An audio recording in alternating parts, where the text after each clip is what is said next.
শুভ দুপুর বন্ধুরা। আজ যোগা থেকে ফিরেই কিন্তু প্রচণ্ড ব্যস্ত ছিলাম। আসা মাত্রই দেখো রান্নাবান্নার তোড়জোড় শুরু করে দিয়েছি। আজ রান্নাও বেশি ছিল।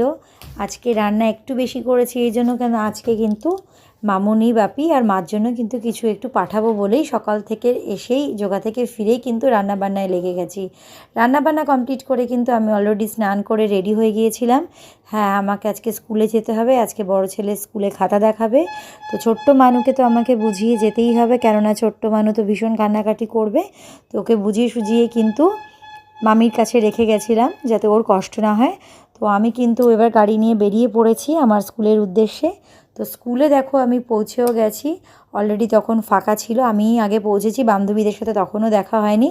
স্কুলের ভেতরে লবিটা দেখো কত বড়। এখানেই সব রকম কালচারাল প্রোগ্রামগুলো হয়, আর পাশে তো ওদের মাঠ আছে। তো দেখো স্কুলের ভেতরে আমরা বসে গেছি খাতা দেখার অপেক্ষায়। তো চলো, টাটা, বাই বাই।